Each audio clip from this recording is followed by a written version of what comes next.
Bienvenidos a su programa Reescribiendo la Historia, esta vez con una edición diferente dedicada a la historia desde los alimentos. Para ello hemos invitado al profesor Nectario Cabrera, quien nos profundizará después del cambio. La librería universitaria es innovadora, dinámica, un puente de cultura, conectando a escritores nacionales e internacionales. Este espacio está disponible para administrativos, profesores, estudiantes y público en general.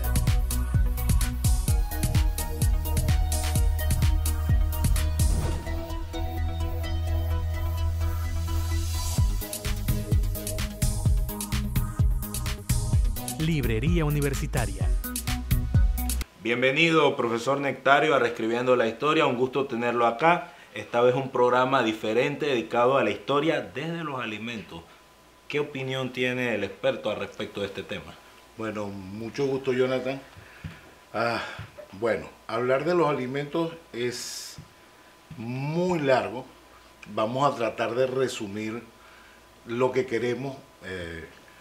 Yo pertenezco a un grupo de cocineros y educadores dedicados, aparte de indudablemente pues cocinar y preparar comida, a la investigación histórica, ¿verdad?, de los alimentos, sobre todo en la zona de Panamá.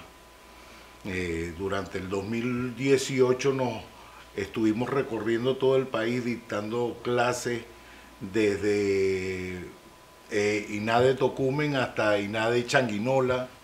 Recorrimos cerca de 10 o 12.000 kilómetros de territorio nacional, llevando arte culinario, especialización en arte culinario y, ¿cómo le diría yo?, la historia de esa comida, disculpa. Hablemos a nivel general. El grupo se llama La Cocina en la Mochila. Le decimos La Cocina en la Mochila porque siempre en la mochila llevábamos ingredientes, sobre todo cuando íbamos lejos, David, Changuinola, ¿verdad? Había cuestión de que teníamos que llevar cosas de aquí porque allá no las había. Entonces siempre cargábamos una paila, cargábamos cualquier cantidad de cosas. Decidimos ponerle por eso la profesora Fifita Bichili, que forma parte de gastronomía de la USMA, de la universidad. Este año, a comienzos de año, fuimos a representar a Panamá en la Feria de Chantar, ¿verdad? Eso es en Galicia, España, del cual nos trajimos 18 premios con una cena de reminiscencias prehispánicas. Qué interesante, podrían explicar un poquito más el tema ese. Les hicimos un menú basado en todo lo que comían nuestros aborígenes, ¿verdad? Nuestros indígenas, sin intervención de absolutamente nada de lo que vino con los europeos. Entiéndase, no había cebolla, no había ajo, ¿verdad? No había pimienta. Normalmente uno dice, pero ¿cómo cocinaban? Bueno, así como comían nuestros indígenas, presentados de manera más acorde con el momento y con el cliente, ¿no? Esa cena nos trajo como beneficio, por decirlo de alguna manera, aparte de representar a Panamá, ¿verdad? 7 premios que nos trajimos para Panamá, sobre todo uno que fue el más interesante, que fue tener el premio a la mejor cocina saludable con un menú prehispánico. ¿Ok? Hablamos del menú prehispánico. La gente, disculpe que le interrumpa, maestro, la gente que nos ve y nos escucha dirá, pero no entiendo esa diferencia. Un menú prehispánico incluye alimentos autóctonos de América. Y quisiera profundizar en esa parte porque mucha gente usa ajo, pimienta y cebolla y no sabe que esos elementos no son originarios de acá, son introducidos. Entonces quisiese profundizar un poco en esa diferencia de los alimentos. Por ejemplo, en el caso del menú, nosotros usamos maíz, frijoles, casi el 80% de los frijoles que se consumen a nivel mundial son americanos, ¿ok? A excepción quizás del garbanzo, de las lentejas, ¿verdad? Todo el resto, los que conocemos, los porotos, los frijoles negros, los pintos, etcétera, etcétera, son americanos, ¿ok? Todos los pimientos picantes, pimientos dulces, pimentones que llamamos, son americanos. El tomate es americano, la papa es americana, la quinoa es americana, ¿verdad? Chocolate es americano. Entonces, si nos ponemos a ver, logramos sazonar con pimientos y pimentones. Cuando los españoles llegaron aquí, que se les acabó la pimienta, ellos estaban acostumbrados al uso de la pimienta. Empezaron a usar el pimentón o los picantes, que daban, usándolos en ciertas proporciones, un toque como que le estuvieras colocando la pimienta, ¿verdad? Ellos tuvieron que adaptarse porque muchas de las cosas que traían se les dañaban en el camino o se les dañaban por las temperaturas que habían aquí y entonces tenían que adaptarse. Bueno, nosotros hicimos lo mismo. No usamos aceite, todo era o al vapor, o sancochado, o asado, ¿verdad? Aunque después de haber hecho ciertas investigaciones, los asados como tal llegan con los negros esclavos, que vienen con los españoles cuando llegan aquí, ¿ok? Pero para hablar de la parte prehispánica, pues nos centramos en todo, en cómo hacían los indios, cómo hacían nuestros aborígenes. Eso de los indios nos viene por la cuestión de que Colón creía que había llegado las Indias. ¿Cómo usaban los aborígenes los productos y de qué manera podíamos nosotros usar aquello y hacer una representación? Porque no sabemos cómo se lo comían, si se lo comían en la mano, si lo comían en una hoja de tallo, de bijao, de plátano, etcétera. Cómo hacían los frijoles, tampoco. O sea, no hay registros arqueológicos que nos digan eso.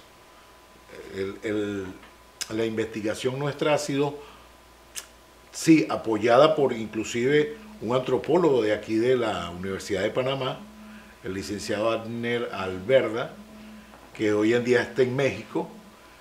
Él fue el que inició esto porque él un día me dijo, mira, ¿qué posibilidad hay de que hagamos un menú prehispánico? Wow. Él me hizo el reto, pues asumí el reto y durante 3 o 4 meses nos dedicamos a investigar, crear, ir uniendo productos.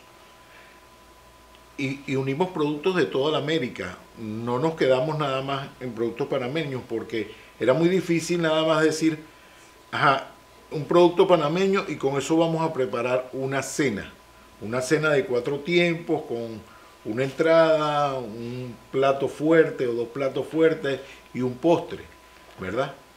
Entonces asumimos a toda la América como un solo continente. Recuerda que yo siempre he dicho, y es también una teoría, ¿verdad? Respeto lo que los antropólogos, ¿verdad? Y la gente que es especialista en eso, etnógrafo, haga y diga, porque ellos quizás tienen mejor preparación que yo para esto, pero el istmo de una u otra manera sirvió de puente, ¿verdad? Entre los animales, entre las personas y entre los productos. Por ejemplo, la yuca viene de Brasil, ¿verdad? Pasó por Venezuela, Colombia, y pasó por aquí y llegó y se quedó aquí. El maíz viene de México y de una u otra manera, y entonces así, de esa manera hubo lo que hoy en día llamamos globalización. Esa era parte de una globalización inicial, pues, ¿verdad? Se fueron cruzando esos elementos y se fueron quedando aquí, y las personas que vivían aquí para aquel entonces los fueron adaptando, los fueron consumiendo, los fueron preparando a su manera, ¿no? ¿Verdad? Hay que recordar que aquí habían indígenas desde un principio de los tiempos, desde que el istmo estaba, ¿verdad? Los cuevas eran quizás uno de los primeros o de las tribus más grandes, tengo entendido que había Sí, habitaban en la todo zona. el centro hacia el este, ¿verdad? Exactamente. Entonces, bueno, hicimos ese menú usando productos, por ejemplo, del Perú, ¿verdad? Usando productos de Bolivia, Wow. usando productos mexicanos, en el caso del chocolate, el maíz, como te decía, los frijoles, los pimentones, ¿verdad? El ñame que nosotros acostumbramos y creemos que es exclusivamente panameño o muy propio de aquí, no, resulta que el ñame llegó con los inmigrantes de África. Sí, el ñame viene de África y Oceanía. Exacto. Entonces, bueno, pero adaptamos todo lo que pudimos investigar, nos llevó a preparar un menú prehispánico, ¿verdad? Esa investigación se hizo, se produjo el menú y actualmente estamos en la segunda parte de la investigación, que es unir los productos que llegaron de Europa con los productos que habían en América y producir un menú también. Una fusión. ¿Ok? Una fusión, que fue la fusión que hubo, y en este caso sí específicamente más de Panamá. Nos estamos centrando más en Panamá, ¿verdad? Que llegó con aquellos españoles que llegaron, aquellos españoles y aquellos africanos que llegaron, y que empezaron a unir productos y a consumir, ¿verdad? Mezcla de productos americanos y europeos, africanos, asiáticos, inclusive árabes, porque por ejemplo el arroz lo traen los españoles, pero les llegó a ellos de los árabes. Igual el café. El café y Caña de azúcar también. la caña de azúcar, la pimienta, etcétera, muchas cosas que llegaron con los españoles. El caso, por ejemplo, del arroz lo traen los españoles aquí, ¿verdad? Se convierte en el pan de los panameños porque se termina sentando con la llegada de los chinos para la fabricación. Por eso es que aquí, si tú revisas América, ¿verdad?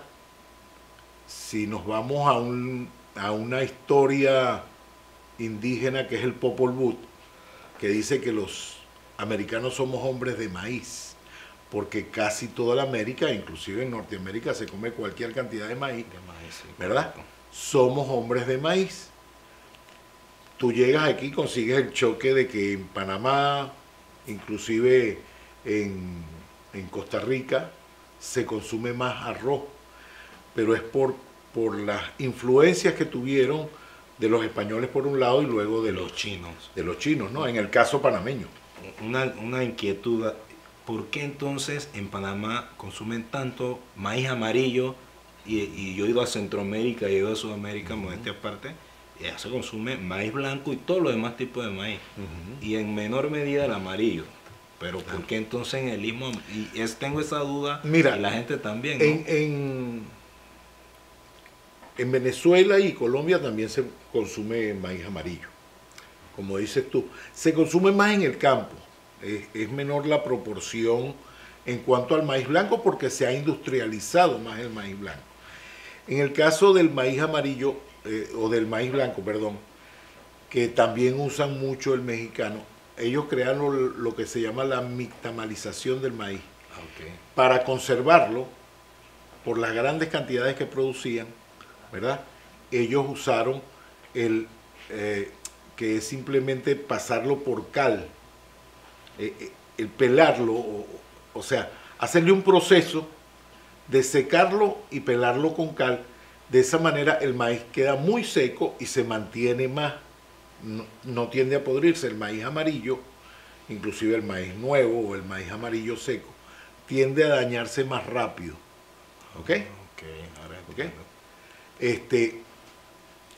Te digo, no quiere decir que eso sea a rajatabla así, ¿no? ¿Verdad? Pero es lo que he investigado, me ha llevado a esa conclusión, ¿no? Indudablemente hay muchas variaciones, hay maíces de todos los colores. En México Rojo. y en los... Sí, rojo. Inclusive hay un maíz que le dicen diamante, que tiene granos de diferente color, Sí. Rojo, amarillo, verde, azul, morado, etcétera, ¿no? ¿Verdad? Entonces, pero ¿qué pasa? Aquí a pesar de que en el interior se come mucho maíz. Aquí en Panamá Centro es que se come más el arroz, ¿no? Pero si uno va al interior del país, trigo. Si uno va al interior del país, la gente consume tortilla, consume de otras maneras, la torreja de maíz nuevo, etcétera, ¿no? Más que inclusive que el arroz, ¿verdad? Es que nos podemos hacer una pregunta: ¿por qué razón en Panamá se consume tanto cerdo y pollo y por qué no se consume marisco si tenemos dos mares? Excelente pregunta para responder después de este cambio comercial.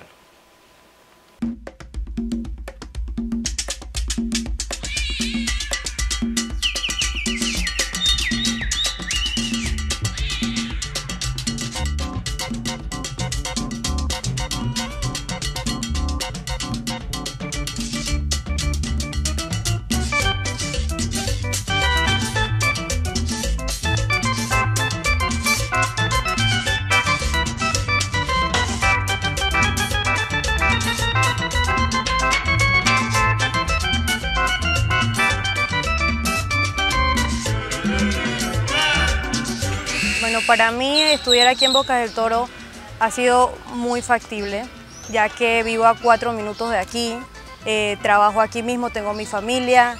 Ha sido muy importante y la verdad que es una facilidad inmensa que nos dan al pueblo bocatoreño tener una universidad tan prestigiosa aquí.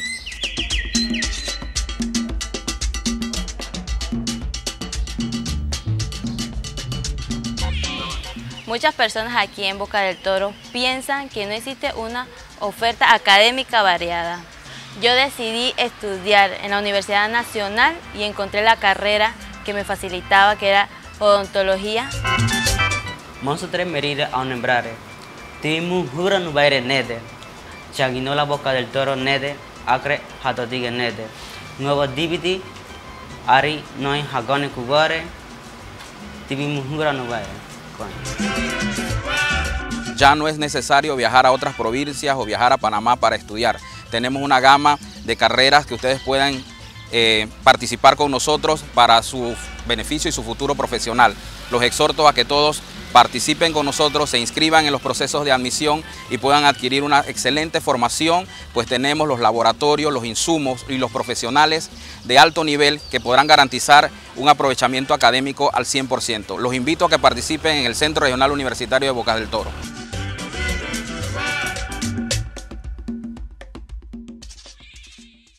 Estamos de vuelta, profesor Nectario, porque le hemos dado la espalda al mar, porque no se consume tanto marisco y nos inclinamos por el pollo y el cerdo. Ajá. Bueno, una de las teorías, quizás la más acertada, es que los españoles que llegaron a Panamá eran españoles de montaña y su cultura era cerdo, gallina, cordero, ese tipo de productos. No era habitual para ellos consumir pescado, mariscos, etc. Y esa cultura, pues, aunque nuestros indígenas pescaban, y recolectaban, indudablemente pues influyó. Acuérdate que los españoles llegan aquí y tratan de imponer su sistema de comida, su sistema de vida, porque para ellos consideraban que el consumir productos de los indígenas los iban a transformar en eso, ¿no? En indígenas también. Ellos consideraban que esos alimentos eran como dañinos, eran malos. Inclusive durante mucho tiempo, ¿verdad? Ellos no aceptaban el maíz como pan. Acuérdate que ellos traían pan y se les dañaba.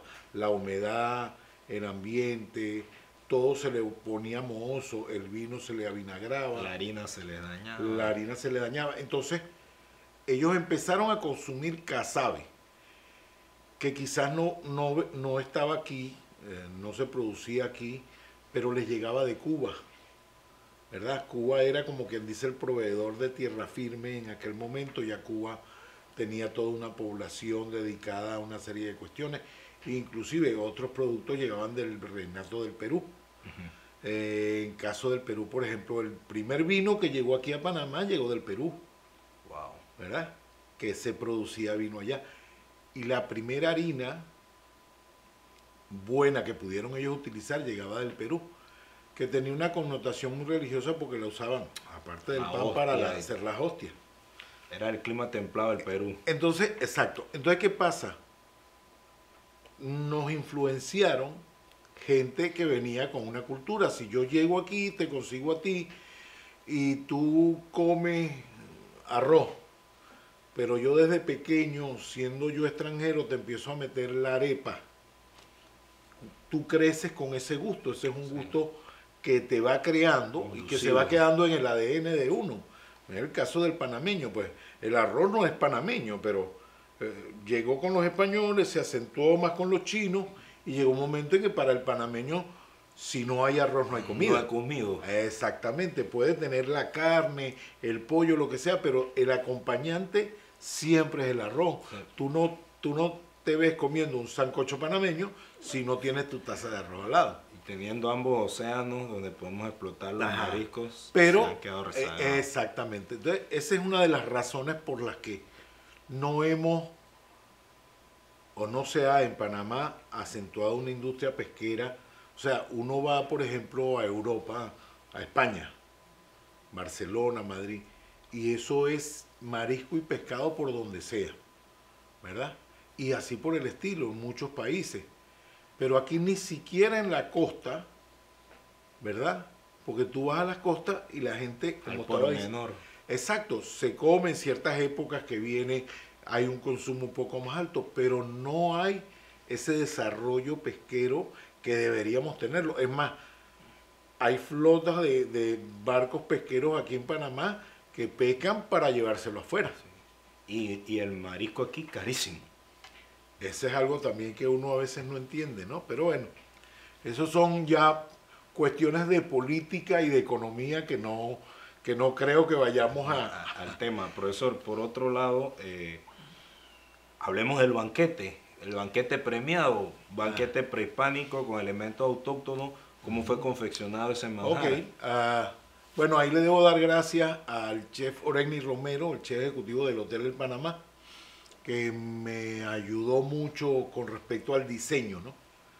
Ya teníamos los ingredientes, teníamos frijoles, teníamos maíz, teníamos quinoa, teníamos pimiento. Una de las cosas que no pudimos usar era zaino, el cerdo autóctono, el cerdo de América, por cuestiones de prohibición del gobierno, no se podía cazar. Encima de eso, llevarlo a España era mucho más difícil porque también la entrada... Los controles sanitarios y todo eso. Pescado, indudablemente, pues usamos el pescado. En el caso, aquí usábamos tilapia, usábamos el pescado que mejor consiguiéramos, y allá igual, ¿no? O sea, el pescado no tiene países. No tiene países, y no podemos decir, no, este es típico de... Sí, hay ciertos peces que son de agua fría, otros son de agua más templada, etc. Entonces, bueno, hicimos una especie de... como un rollo de maíz relleno con frijoles negros estofados, y que los sazonamos con diferentes tipos de pimienta. Y cuando a ese rollo lo cortábamos, parecía un hueso con el tuétano adentro. El tuétano eran los frijoles negros y el maíz era el hueso como tal, ¿no?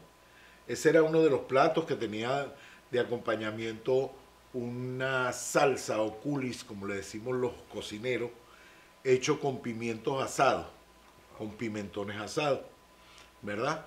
Y que tenía también en su composición quinoa, que venía de Perú. Entonces ahí agrupamos cuestiones de Mesoamérica, de Centroamérica y de Suramérica en un solo plato que era totalmente vegano, ¿no? Porque no tenía ninguna proteína animal. Ese fue el primer plato. El segundo plato era un filete de pescado, ¿verdad? Lo pusimos en filete.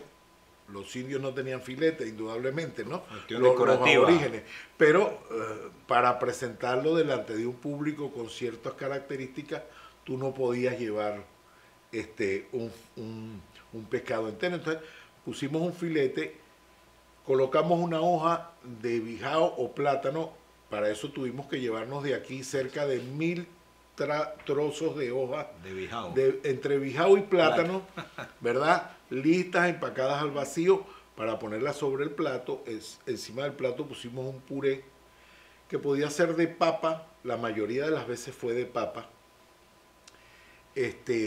Y encima poníamos el filete y lo bañábamos con una salsa de coco. Ok, hicimos una salsa de coco que tenía unos toquecitos picantes. Usamos algo de ajichombo dentro de esa salsa de coco. Y ese fue el segundo plato. Era un filete de pescado sobre un tubérculo, ¿verdad? Bañado con salsa de coco. Eso, bueno, el pescado, como dijimos, de cualquier cantidad de partes, la papa de Perú, etc. Luego teníamos el cerdo, que tuvimos que usar el cerdo indoasiático, el cerdo que nosotros conocemos común y corriente, porque como dijimos no podíamos usar el saíno. Tema de problemas con cacería aquí y tema de problemas sanitarios en el país del evento. Eso lo hicimos con una salsa, ¿verdad?, de achote y miel quemada, ¿verdad? Miel de abeja. Miel de abeja. Pero abeja criolla o... Bueno, es que la abeja también es algo mundial. Y raspadura inclusive, ¿verdad? En algunas ocasiones usamos raspadura. Eso iba sobre un puré de una mezcla de zapallo y pigbá. Ah, wow, ¿Okay? Hicimos una mezcla, como son unos colores muy parecidos, para bajarle un poco la intensidad al pigbá, que es bastante fuerte, usamos algo de zapallo, que también es americano. ¿Okay? Eso tenía inclusive un polvo de casabe, un polvo de yuca, ¿verdad? Se hace la yuca, se muele, se convierte en una galleta, por decirlo así, sobre una plancha de hierro, ¿verdad?, o anafre, y luego se vuelve polvo, y entonces ese polvo se lo rociábamos encima, y las semillas del zapallo las tostábamos con un poquito de sal, y también iban dentro del plato. Cuando compres zapallo, no boten las semillas. También se comen. Claro, usted las tuesta y le van a... Es como comerse un maní. Usted las lava, las seca, las coloca en un sartén, le puede colocar un poquito de aceite si quiere, y sal, y las tuestas hasta que estén doraditas, y te lo vas a comer. Hago un paréntesis, de la uyama uno tiene entendido, o zapallo, se come todo, porque en México también se come la flor. Sí, claro, claro. Ahora usted me dice que las pepas también. Las semillas también se comen. Alimenta sí, todo en el zapallo. Y los indios comían eso, y bueno, hicimos, de postre fue diferentes texturas de chocolate. El chocolate Cacao. Es cacao, es de los aztecas. Es más, el chocolate como tal es una invención de los aztecas. Ellos no lo comían como lo comemos hoy, que es dulcito, no lo tomaban como lo tomaban hoy, que es dulce. Ellos le echaban pimiento, y le echaban toda una serie de flores, etcétera, y era una bebida de los dioses. Para los aztecas, nada más la gente de la alta sociedad azteca Tomaba chocolate. Eran los que tomaban chocolate. Entonces hicimos algo con chocolate, donde colocamos una especie de trufa de chocolate, hicimos polvo de chocolate, ya eso sería entrar en técnicas de cocina que después te podría explicar aparte. Usamos polvo de chocolate, usamos una esponja, así como una esponja de esas de lavar, hecha con chocolate y líquido de chocolate, y lo acompañamos con unos cuadrados o unas gelatinas, por decirlo así, de maracuyá, que también es americano. Entonces ese fue el menú que nosotros presentamos. No usamos, el único grasa que usamos fue grasa de cerdo, que allá en España sí se consigue, ¿verdad? Para usar en algunas preparaciones, usamos grasa de cerdo. Recuérdense que nuestros indígenas no conocían el aceite. Por eso es que tú no veías... Sí, la grasa que ellos recibían era de los animales que comían, fuera del cerdo, de los peces, de los monos, de los pájaros, etc. ¿Verdad? Por eso es que no vemos en ninguna historia, vemos indios gordos. Todos los indios eran delgaditos. Todos estaban en línea. Porque no conocían el aceite, ¿verdad? Ellos no usaban frituras, no hacían frituras. Entonces, ese fue el menú que presentamos allá en Chantar con el grupo de la Cocina y la Mochila. Logramos unir dos universidades privadas, la OIP y la USMA, con alumnos de ambas universidades. Para hacer un trabajo. Nos fuimos y representamos a Panamá en esa feria. Bien, profesor Nectario, interesante experiencia, viendo cómo se puede hacer historia desde los alimentos, u otro enfoque. La historia es una sola, pero tiene diversos enfoques, y esto ha aclarado muchas dudas respecto al origen de los alimentos. Y en fin, el resumen, creo, y como conclusión tenemos que vengan de donde vengan los alimentos, pueden ser usados por la humanidad, porque en fin la humanidad es una sola especie en todo el mundo. Y todos somos influenciados de una u otra manera. Ahorita, en la continuación de la investigación, estamos uniendo esos productos que llegaron, esa globalización que se produjo cuando llegaron los europeos, y los productos que teníamos aquí, las influencias, porque nosotros influenciamos, como bien lo decía fuera de cámara. Influenciamos a Europa y ellos nos influenciaron a nosotros. Entonces son las primeras globalizaciones. Un gusto tenerlo acá con nosotros, profesor Nectario. Esto fue Reescribiendo la Historia. Será hasta la próxima. Nos vemos.